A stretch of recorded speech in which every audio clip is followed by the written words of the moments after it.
అమెరికాలో మొన్న ఒక దైవ సేవకుడిని కాల్చి చంపేశారు.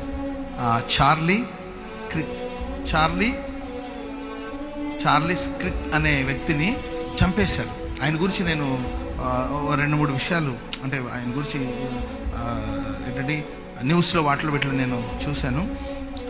ఆయన 31 years అంటే ఆయన 31 సంవత్సరాలు.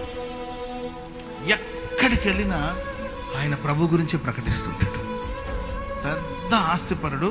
ఇంకొక 10 సంవత్సరాలు ఉంటే ఆయన అమెరికా దేశానికి అధ్యక్షుడిగా మారగలిగినంత మంచి క్వాలిటీస్ ఆయనలో ఉందంట. ఒక 10 years ఉంటే ఆయన మేబీ ఫ్యూచర్లో ఆయన అమెరికా దేశానికి ప్రెసిడెంట్గా మారవచ్చు. అన్ని గుడ్ క్వాలిటీస్ ఆయన దగ్గర ఉంది. ట్రంప్ కూడా చాలా నియర్గా ఉంటాడు, ఆత్మీయుడు.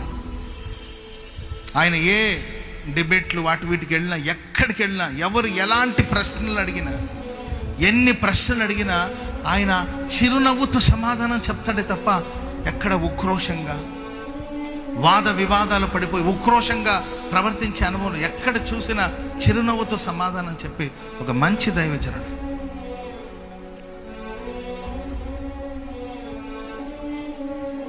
భూలోక సంబంధమైన బహుమానం లేదు, ఎదురు చూడాలని నేను కోరుకోలేదండి.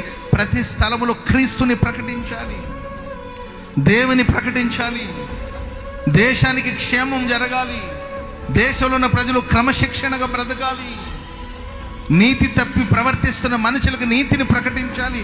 ప్రతి స్థలమందు క్రీస్తు ప్రేమను, పవిత్రతను ప్రకటిస్తూ వచ్చాడు. బాధాకరమైన విషయం అండి, చంపేశారు ఆయన. ప్రేమైన వల్లరా, ఈ భక్తులందరూ కూడా భూలోక సంబంధమైన బహుమతుల కోసం, ఘనత కోసం పోరాడిన వాళ్ళు కాదండి.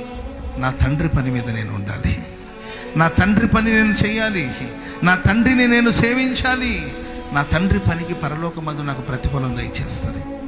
ఆయన భూమి మీద బ్రతికిన కాలం కొంచెమే కావచ్చండి, కానీ పరలోకమందు ఆ భక్తుడికి దేవుడు గొప్ప ప్రతిఫలాన్ని దేవుడు అనుగ్రహించబోతున్నాడు.